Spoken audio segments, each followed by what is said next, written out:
All right, so I have just finished Encore's story. This is a companion story that they added towards the second half, or I don't know, later into 1.3. And I'm going to give my full honest review and thoughts about it. I'm going to do like a non-spoiler session, and then we'll just like get into the spoilers or talk freely, right? So what are my thoughts on Encore's companion story? I forget what it was called. It was like the Woolly Warrior or something like that. I don't know if it'll tell me. But my thoughts on the story are, this is probably the best story Wuthering Waves has told thus far. It's a good story. It's very simple. It's very effective. It has great characterization of Encore. They used other resonators in this game very effectively, and I feel like this story is proof, it's proof that Kuro Games, Wuthering Waves, can tell really good stories, right? But I also think it's proof of what I've been saying in the past. For context, I played 1.1, I've played 1.0, right?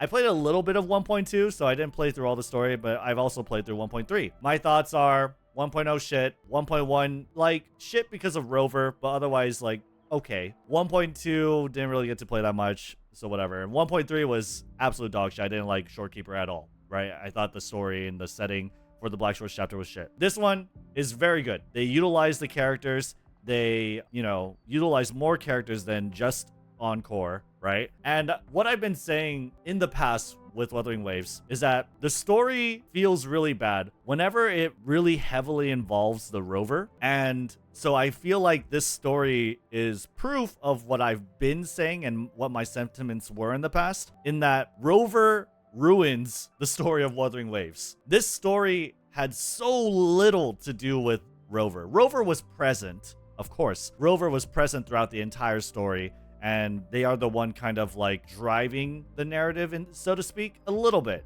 right? A little bit. But they're so far removed from any sort of like meaningful, in every sort of like meaningful way to the story. This is more Encore's story. This is the story of Encore and the story of that little girl Ying, right? And so because the focus is on those two, and because the story doesn't feature characters that glaze the fuck out of Rover, it's not about Rover and his or her little harem. Because this story was that, I think it was told very effectively. I thought it was told pretty beautifully. You had really good, really effective visuals, really good theming too. Music was very great too. And just the whole writing as a whole was very, very, very effective. I mean, I don't think this is a spoiler, but it is a very emotional story, I guess, who's very recently dealt with loss. It's resonated with me, quite deeply,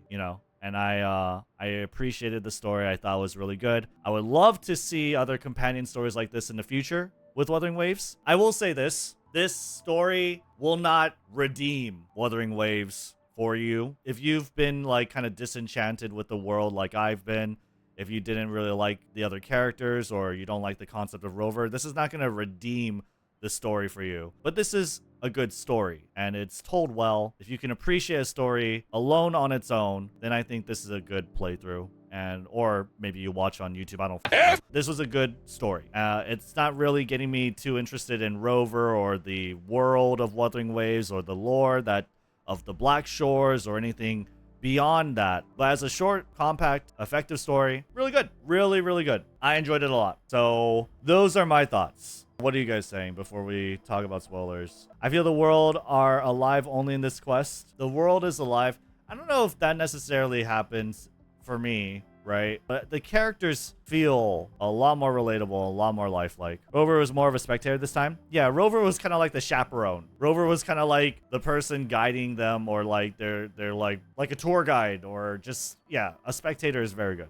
Yeah. Anyway, talking freely about spoilers, I guess, in this section. Yeah, no, this story was, I don't know if there's that much else to say. It was just very good. It was well written. I liked Ying's story, or Encore's as well. I thought, for sure, there was a lot of thoughts of like, oh, how are they going to do that? How are they going to make them see the mother again, right? But I think as much as I do like, I guess, somber or more sober endings, I thought this one was really cute. I thought it was told very well. I thought it was very effective in what it was trying to do as well. I really liked how they brought in Verena. That is something that I mentioned a little before, right? But that they used other resonators. I really like how they brought in Verena. I really like how they deferred to her flower expertise. You know what I mean? I like how they used her in that, you know, it's just another way, another person in this world contributing to the story. Yeah, they finally interact. And that's one key thing that I thought was really missing with the Shorekeeper story, was that everything was so central to Rover, right? The Black Shores was made by Rover. The Black Shores, other people, right, were kind of reporting to Rover. Alto took a huge backseat, never interacted with anyone except Rover, right? Not even talking really to the not the Black Shores, the Black Keeper, the Shorekeeper, right? Shorekeeper to Rover, Rover to the Black Shores. Everything filters through Rover in that story, and it sucked ass. You never got to see like Alto talking with Encore, Alto talking with the Shorekeeper, Shorekeeper talking with any other character. In this story, what was great was that they brought in Verena, and you saw how Encore and Verena talked. Verena did something for them. I thought that was good. And I wish they did that a little more in the 1.3, 1.1 story. Like, there was Cheng Li, but Cheng Li didn't really, I don't know, it didn't really feel too impactful. But this was a good companion story. If I were to say like, oh, this companion story compared to anything in Zenless Zone Zero, I would say I think the only kind of comparable one may be Rena's, but Rena's character story kind of dragged on. I think Rena's story kind of dragged on. It was also a sad story about dementia. It was good in the end, but I would say I did enjoy Encore's story a little more than Rena's. Everyone else in Zenless Zone Zero, as far as character story, it's great that they tell you a little about the characters. Was there much of a emotional impact? Not really. That's not necessarily the vibe they're all trying to hit either. You know what I mean? So I don't think it's like you can compare them directly, if that makes any sense. Rena's one of the best among the ancient story, in my opinion. Yeah, I would say that I enjoyed this one more than Rena's, though, just because it didn't drag on for too long. I didn't think it dragged on at all. Yeah, no, I thought it was really good. And I don't know, it might be like a, how would you say it? I don't really think so. I was gonna say like, it might be because recently what I've went through where, you know, I lost my dog recently, right? I lost my dog. She passed away, and she passed away in a pretty gruesome way. It definitely, like, stories of loss, story of death, those stories hit me a little harder, you know, wanting to see your loved ones, you know, come back, talk to them, seeing them off in a sort of way, right? I definitely resonate with that a lot more, and this story has been a lot more impactful and powerful to me, probably because of that. But I would probably even say, even without that event, I think this story was done very, very well, and the characters were very good too. Yeah, I don't know. I don't really know what else there is to say. I think most of what I had to say was done in the non-spoiler section. It was a great story about loss, about, you know, seeing your loved ones again, wanting to see your loved ones again, rather, right? Also just like a story of, you know, trying to make things good for that kid, you know, cheer that kid up or help that kid cope with loss. And I think it was done pretty effectively. I think it was very enjoyable. Yeah. But yeah, those are my thoughts about the story. Yeah, I mean, I said it before, I'll say it again. If the story is good, if what I've experienced is good, I will say it plain like it is. I'm not gonna lie, the first 10, 15 minutes or so, I was like, I don't know if I'm gonna vibe with this. I don't think this is gonna be that great. I don't think it's gonna be that good. You know, I think my friends might have oversold it to me. I don't know if I'm gonna enjoy this. Yeah, no, as soon as